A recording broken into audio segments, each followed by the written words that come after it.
Hi everyone, welcome to Awkward Author. My name is Alyssa Grasso, and this is my weekly vlog and podcast about my sometimes awkward, always awesome author life. It is, just like last week, it's another topsy-turvy week here. As I've said, I normally record these on Tuesday morning, and then Tuesday afternoon I'm usually out and about doing stuff for my day job, which is basically just running around to stores and buying stuff, because my day job is selling stuff on the internet or reselling stuff on the internet. Anyway, as part of it being a topsy-turvy week, I was out this morning instead of this afternoon, and now I'm back home. It's afternoon and I'm recording this, so if I seem a little bit more discombobulated than normal, that is why. Trying to, just roll with the punches and do things. I guess I am pretty much a creature of habit. I mean, I'm not as bad as some people that I know. I'm not as bad as my dog, who actually right now is just resting peacefully on the floor, which is nice. I don't know if that's going to last through this whole recording, but I'm going to keep my fingers crossed that it does. But, I do have, certain routines, and you get kind of, set in your ways, and you just, I don't know. It's hard to, when there are times when you need to change or adjust to things, it can be difficult, and some people aren't like that at all. I mean, some people I know, don't have, any kind of schedule, they don't know what's going on from one day to the next, and they like it like that, and I can see the appeal of that, keep it fun, keep it interesting, but I don't know. I think I gravitate more towards, routines and doing things a certain way. I mean, I don't mind sometimes mixing things up and doing things differently, but for me, my comfort zone is definitely more, having kind of a regular routine, a regular schedule. Even though I don't have, a job where I have a regular schedule, I kind of have made it into a regular schedule for myself, I guess. So it's interesting when things get a little, turned upside down, as they have in the past couple of weeks here. Now, as I said last week, what I definitely wanted to accomplish, in this week, and which I did manage to do, was to create an outline for the third book in my trilogy. And I will say I have created an outline. I do have a complete outline, I guess I will say. It's not as thorough as some of the outlines that I've written. Probably not as thorough as the outlines I wrote for either the first two books in the series, which, is fine, because at least I know with the second book, the one I did most recently, I ended up deviating a lot from the outline as I was, writing. I felt like things were, it would make more sense to go in a different direction with some things. So, there is not necessarily a need to have, a thorough and complete outline, but, I guess my view of the outline that I created is that I'm not totally happy with it. That's I wanted to get something down, and I have something down, and it basically makes sense, but there are some things I'm not happy with about it, I guess is all I'll say. And it's a little bit more difficult, I guess, than the first two books, because I really do have to wrap up a couple, two different mysteries, basically, because what I have is a storyline that goes through the three books, and that is, a mystery. This is a thriller type thing, mystery thriller type thing. So I have a mystery that goes through, the three books, and then I have in each book there's a mystery that's, confined to that book and resolved at the end. So in the third book, I obviously have two mysteries to resolve, and that's a little bit more work. And it's you don't want to, resolve one too soon, but at the same time, I don't know that there's a way that I can resolve them both right at the end, and I don't know that it'll make sense to do that just because the way things are. Interestingly, I just finished watching the first season of Veronica Mars, which I know was on, television years ago. Well, I never caught it when it was on originally, but I did manage to, it's on Hulu right now. well, I'll get to that. It's on Hulu. So if you're a Hulu subscriber, which I am, you can stream it, at least in the US. I don't know how it works elsewhere. Anyway, so I just finished watching the first season of Veronica Mars, and I do have to say it's a very well done show. I was very, pleased with at least the first season, which is what I've seen now. And why I bring it up is because it's a mystery show. Like each, not necessarily murder mystery. There's one murder mystery that goes through the whole first season, and then there's other like little mysteries in each episode. And so in a different sense, it's kind of like what I'm doing with these books, where you have one mystery that goes through all of these episodes, and then you have the other mysteries that get wrapped up with each episode. And I thought that they did a very good job with it. The way they handled, both the little storylines, the episode storylines, and then that big storyline that went through the whole first season, which was, I don't know how many episodes. It's, it's quite a lot of episodes that it goes through.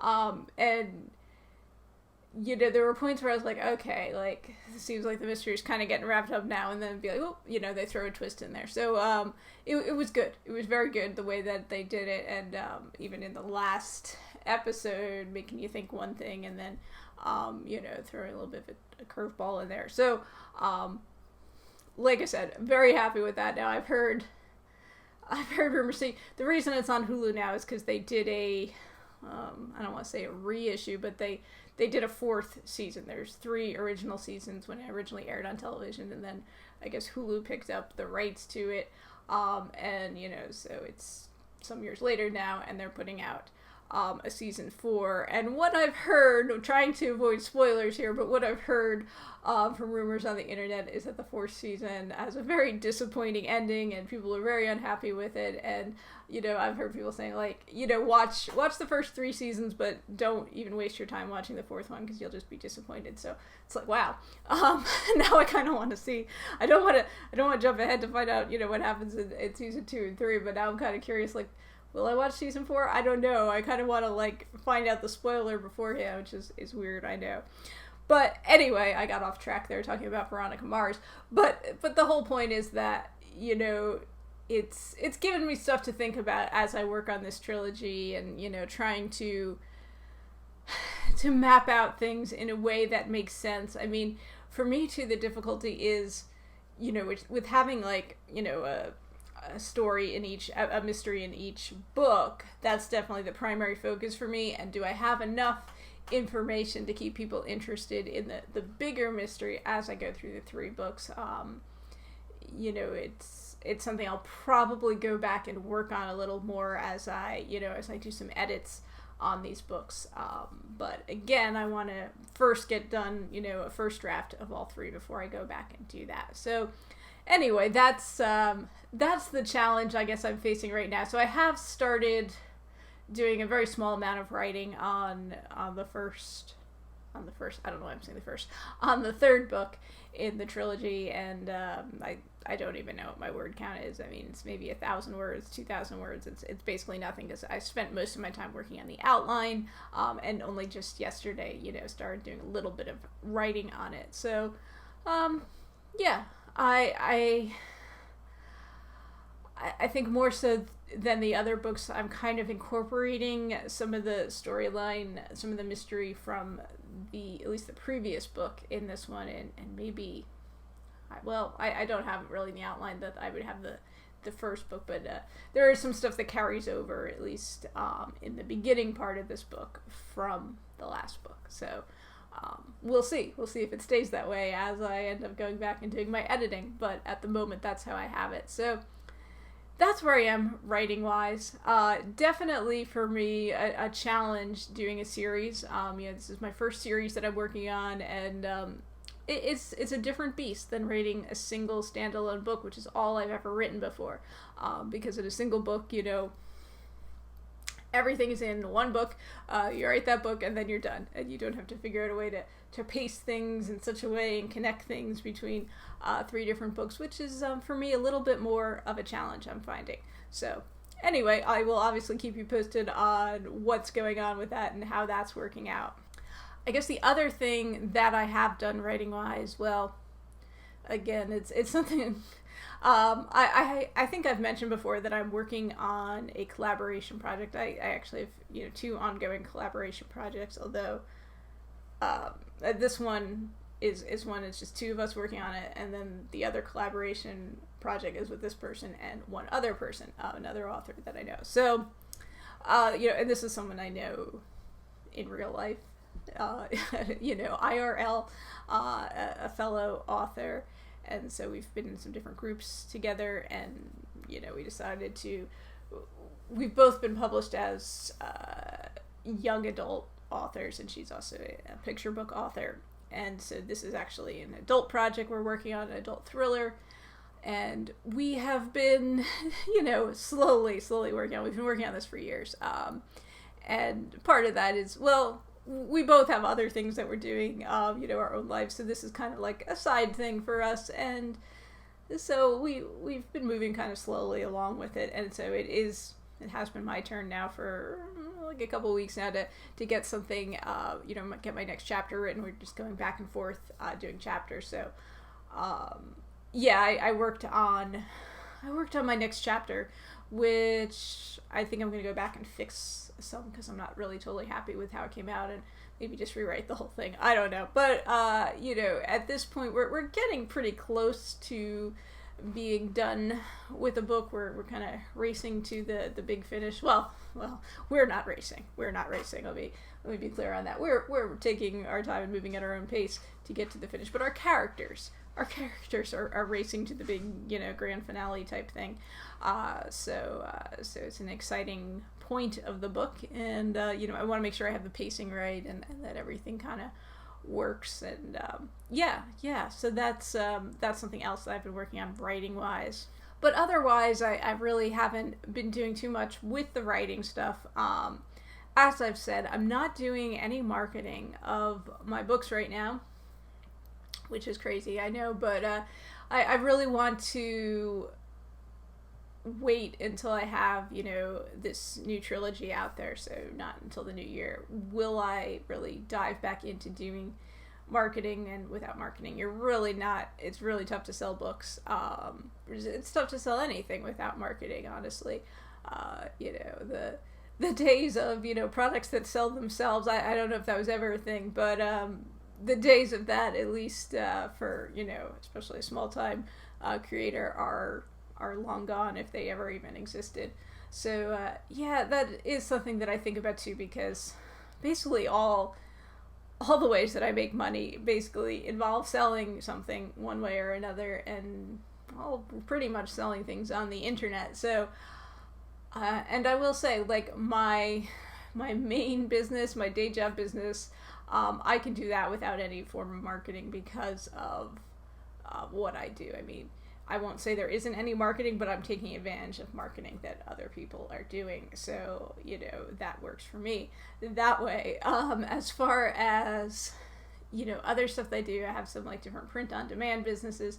And there is, you know, a certain amount of organic traffic and organic sales with those, but I mean, just like with the books, to have really a decent income coming in from those businesses, I think you have to do some kind of marketing. And so, you know, marketing is something that's been on my mind for not just the books, but for my other, you know, businesses, especially the print-on-demand ones, and thinking about ways that I can, you know, grow those businesses. Because just like with the writing, that's something that more so than my other business of, you know, selling physical products on Amazon, more so than that, it's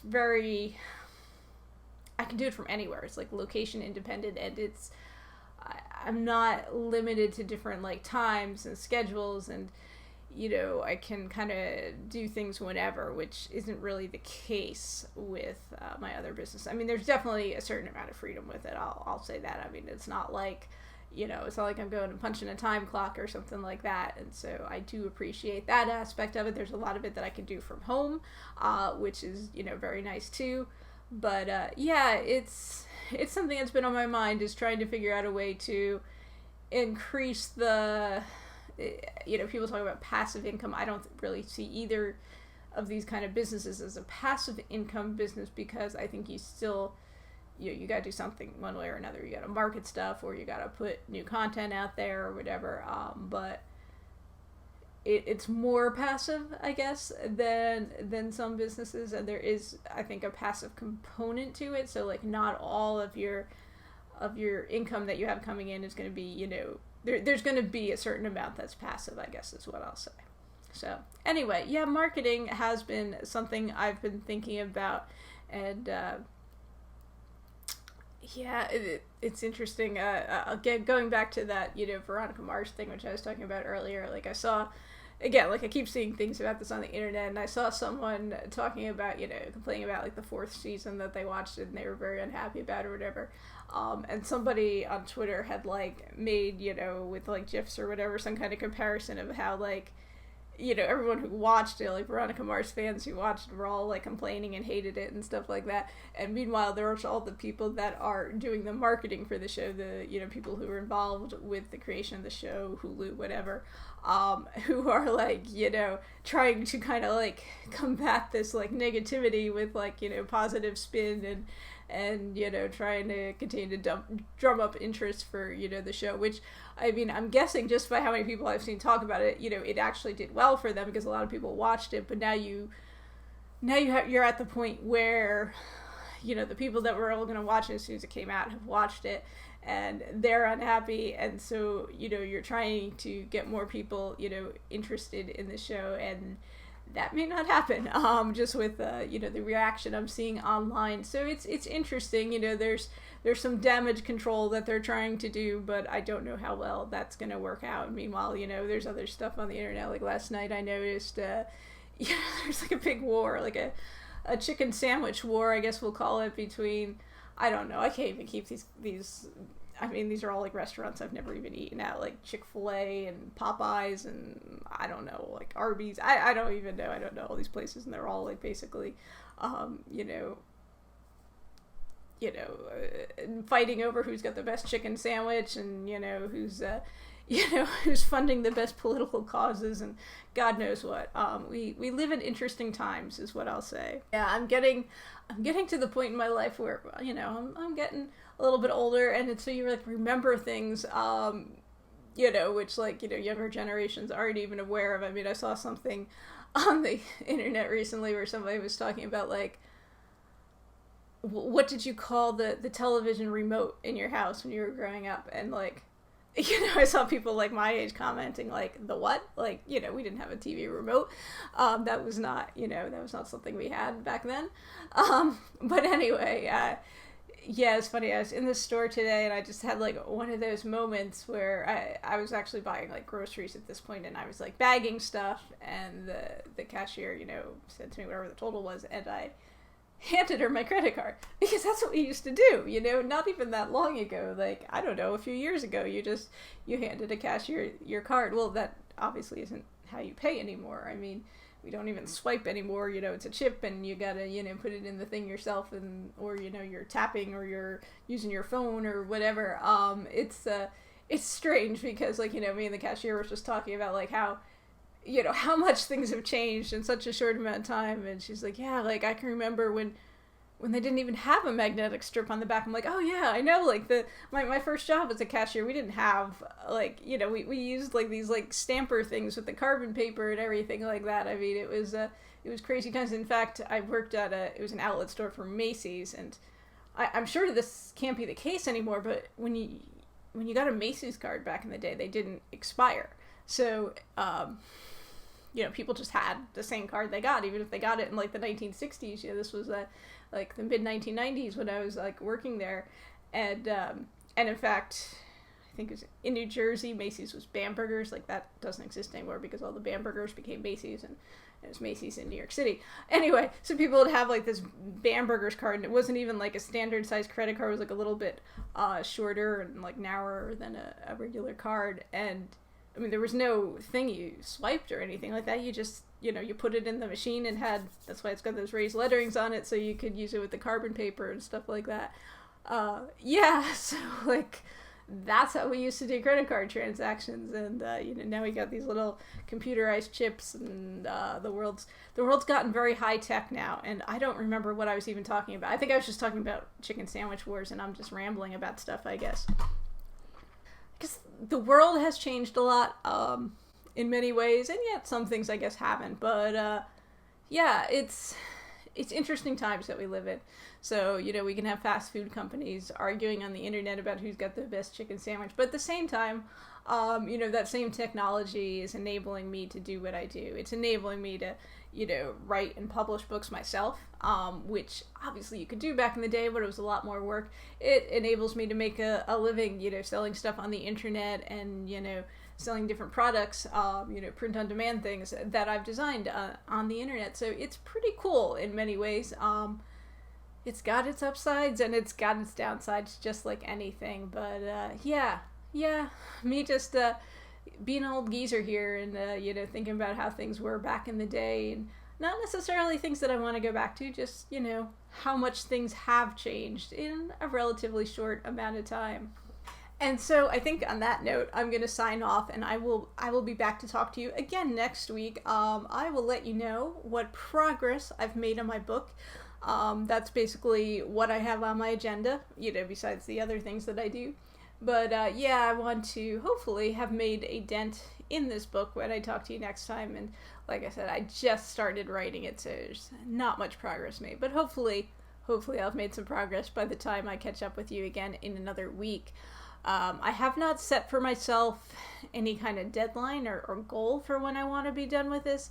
I guess I should, but I want to, actually get this underway and see how it's going, and then maybe I will, set some kind of goal to as far as a completion of a first draft date, but that I have not done yet. So thank you for all of you for tuning in, or whatever you want to call it. See, like, I'm being a geezer again, tuning in.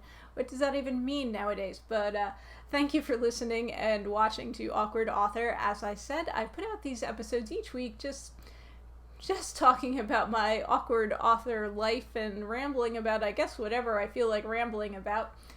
If you would like to know more about me, please feel free to check out my website, which is alissagrosso.com. That's ALISSAGROSSO.com. And in the meantime, I do thank you all, and I hope you all have a great week. And if you're working on a project, I hope you make great progress on it, and I hope I make great progress on my work in progress. So otherwise, I hope you're having a great summer and just enjoying things out there, guys. Okay, take care, and I'll see you again and talk to you again soon.